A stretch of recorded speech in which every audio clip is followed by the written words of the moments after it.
Hello बच्चों। बच्चों question देखिए, आज का क्वेश्चन है the cost of 2 kg of apple and 1 kg of grapes on a day was found to be ₹160। जैसे आप मार्केट गए तो आपको अगर फल लेने जाना है तो आप पूछेंगे भाई कितने का है फल, ठीक है। तो एप्पल 2 kg आपने एप्पल खरीदा और 1 किलो आपने ग्रेप खरीदा, ठीक है। तो आपने पेमेंट किया कितना रुपया, ₹160। फिर किसी और दिन जाते हैं और फिर आप 4 kg एप्पल लेते हैं, 4 kg और 2 kg ग्रेप्स लेते हैं। उस दिन आपने पे किया ₹300। इस सिचुएशन को ग्राफ से शो करना है और अलजेब्रिक इसे रिप्रेजेंट करना है, यही हमारा टास्क है। आइए देखते हैं। सबसे पहले हम ले लेते हैं लेट सॉल्यूशन होगा late the cost of 1 kg apple be x rupees, 1 kg apple be x rupees and the cost of 1 kg grapes be y rupees, ठीक है।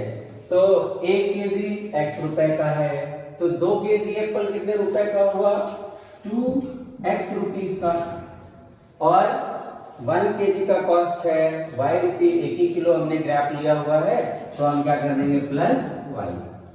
कितना रुपया पे किया हमने, ₹160, ठीक है। This is the first situation, यहां लिख देंगे first condition. This is the first condition, हमारा इक्वेशन नंबर 1 आ गया। सेकेंड कंडीशन क्या है, ठीक है। सेकेंड कंडीशन क्या है, सेकेंड कंडीशन ये है कि अब ले रहे हैं हम 4 kg एप्पल, तो 1 kg का x रुपया, 4 kg का हो गया 4x रुपीस, तो यहां लिख देंगे 4x प्लस 1 kg का y रुपीस, ठीक है। तो यहां पे हम ले रहे हैं 2 kg ग्रेप्स, तो 2y हो गया। आप कितना पे कर रहे हैं, ₹300। This is second condition. तो अब हमने 2 कंडीशन पूरा कर लिया, मतलब हमें 2 तरह से यहाँ पे रिप्रेजेंट करना है, एक तो अलजेब्रिक और दूसरा ग्राफिकल रिप्रेजेंटेशन। तो अलजेब्रिक कर लिया, अब इसका हमें ग्राफ पे रिप्रेजेंट करना होगा। ग्राफ के लिए हमें थोड़ा यहाँ पे सफाई करनी पड़ेगी, ठीक है।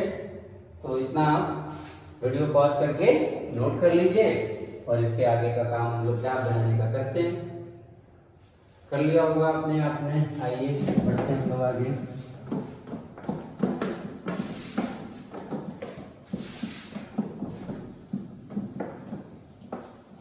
ठीक है, चलिए बढ़ते हैं। यहाँ पे सबसे पहला काम हमें ये करना होगा कि इसका और इसका दोनों का सॉल्यूशन निकालना होगा, इसका भी सॉल्यूशन और इसका भी सॉल्यूशन, ठीक है। हम यहाँ अगर ध्यान से देखें तो क्या ये और छोटा हो सकता है, अगर ये किसी भी ऐसे डिजिट से डिवाइड किया जाए जिससे ये पूरी तरह से कट जाए तीनों, तो हम इसे और छोटा कर सकते हैं। तो यहाँ अगर हम 2 से डिवाइड कर दें तो हम लिख सकते हैं यहाँ पे 2x plus y equal to 150, ठीक है। इक्वेशन नंबर 2 इसको ले लेते हैं।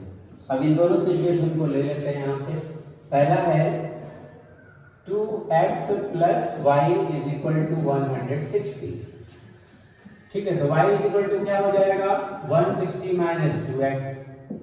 अब इसे हम जो है ग्राफ पे शो कर देते हैं। इसके लिए 2 सॉल्यूशन चाहिए। पहला सॉल्यूशन यहाँ से ले लीजिए, x की वैल्यू रख लेते हैं हम यहाँ पे 50 ले लेते हैं, x की जगह 50 रखेंगे तो 160 माइनस 2 इंटू 50, हमने x की जगह क्या ले लिया 50, तो y की वैल्यू कैलकुलेट हो जाएगी। 160 माइनस 100 इज इक्वल टू 60, तो यहाँ पे y की वैल्यू 60 आ गई। अब एक और वैल्यू को अपने सिलेक्ट कर लीजिए, कोई और वैल्यू, तो हम ले लेते हैं इस बार y is equal to 160 minus 2 into 60 ले लेते हैं, ठीक है। 60 लेंगे तो हो जाएगा 120। हम यहाँ हमने लेट किया x की जगह 60, तो यहाँ लिख देते हैं 60। ठीक, सॉल्व किया तो कितना आ रहा है, 40 आ रहा है, तो यहाँ लिख देंगे 40। ये दो सॉल्यूशन हमें मिल गए पहले इक्वेशन के। दूसरा इक्वेशन अभी बाकी है, दूसरे इक्वेशन को भी ले लें और इसके भी दो सॉल्यूशन हमें निकालने हैं। ठीक है,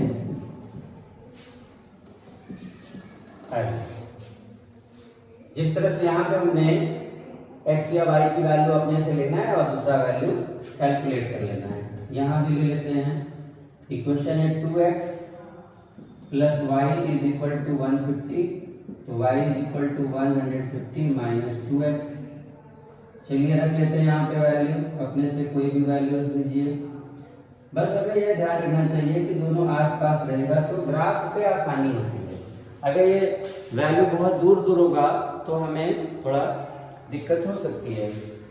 ठीक है, तो आइए रखते हैं यहाँ पे x की वैल्यू, इस बार रख लेते हैं, फिर 50 रख लेंगे तो हो जाएगा 150 माइनस 2 इंटू 50, तो 150 माइनस 100 कितना बचा, 50 बचा। तो हमने जब लिया x की जगह 50 तो y की वैल्यू भी आ गई 50। ठीक है, पहला हो गया। दूसरा y is equal to 150 minus 2 into x की जगह अब रख लेते हैं, चलिए रख लेते हैं 60। ठीक है, तो y इज इक्वल टू हमने x की जगह रखा हमने 60, तो सॉल्व करेंगे y की वैल्यू कितनी आ रही देखा जाए तो आ गई 30। ठीक है, अब 30 आ गई y की वैल्यू, यहाँ हमने y की वैल्यू रख दी। तो ये जो हमने कैलकुलेशन यहाँ किया है इसे आप रफ पे भी कर सकते हैं और दिखा भी सकते हैं, इसको कोई आवश्यकता नहीं है कि आप इसे दिखाएं। ठीक है, ये आप हटा सकते हैं आपका कैलकुलेशन। तो इससे अच्छा है कि इसको हम रफ पे कर लें, बेस्ट है कि आप इसे। ठीक है, हमें इतने से ही मतलब है, यही हमारा मेन है, इससे अधिक दिखाने की आवश्यकता ही नहीं है। और हाँ, अगर करते हैं तो वो कोई गलत नहीं है, वो भी सही है ना। अब आपके ऊपर है, आप इसे रफ पे करना चाहते हैं कि इसे फेर पे। आइए ग्राफ बना लिया गया। ग्राफ को रिप्रेजेंट करने के लिए सबसे पहले हमको ये कार्टेशियन प्लेन बनाना होगा, y डैश x डैश। अब आप यहाँ देखो, यहाँ पे 10 सबसे मैक्सिमम 60 तक गया हुआ है, तो अगर हम 10-10 का डिफरेंस ले लें, ठीक है, 10-10 का, तो हमारे लिए आसानी होगी। आइए हम ले लेते हैं,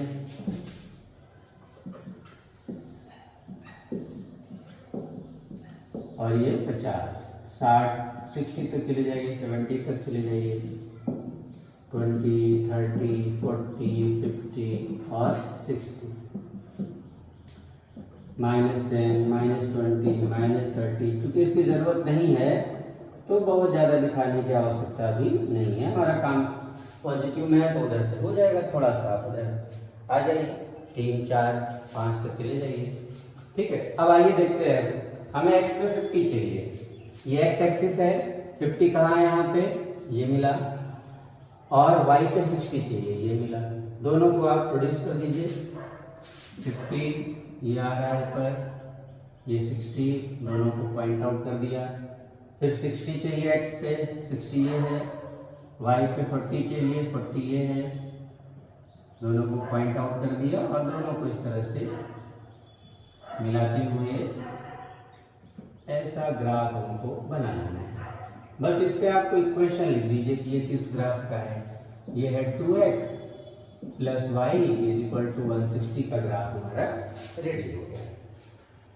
अब दूसरा ये भी ले लेते हैं, 50 और 50 है यहाँ पे, x पे 50, y पे 50, दोनों को मीट करने का पोजीशन ये होगा, यहाँ से ऐसे ले जाएंगे ऊपर और यहाँ से ऐसे लाएंगे, जहाँ पे मीटिंग पॉइंट होगा ले लेंगे। फिर 60 और 30, अब 60 चलेगा यहाँ से, x एक्सिस का आपका 60 है ये, ठीक है, और y से चलेगा 30, y से चलेगा 30 निकल चुका है यहाँ से, और x से चलेगा 60 ये चला। अब जहाँ पे दोनों की मीटिंग हो रही है ये है मीटिंग पॉइंट इनकी, बस इसी को आप पॉइंट आउट करिए ऐसे, ठीक है। ये दिखाने की आवश्यकता नहीं है। अब आप क्या करेंगे, इन दोनों को आपस में ज्वाइन कर देंगे, ज्वाइन करके इसको प्रोड्यूस कर दीजिए, इसको भी प्रोड्यूस कर दीजिए, और ये हो गया हमारा equation 2x plus y is equal to 150, ठीक है। यहाँ यही हमारा आंसर हो गया। हमें केवल रिप्रेजेंट करना है। अगर हमें कहता है आंसर भी निकालो तो दोनों ग्राफ को हम बढ़ाते और जहाँ पे कट करता वहीं से x और y पे परपेंडिकुलर डालते तो आंसर भी x और y का हमें मिल जाता। क्योंकि हमसे ये बोला है कि भाई अलजेब्रिक रिप्रेजेंटेशन करो और ग्राफिकल रिप्रेजेंटेशन करो, तो हमने ग्राफ पे भी दिखा दिया और अलजेब्रिक रिप्रेजेंटेशन भी कर दिया, ठीक है। तो एक्सरसाइज फिनिश होता है। अगले एक्सरसाइज में फिर से नए वीडियो में मिलेंगे। Till then good bye.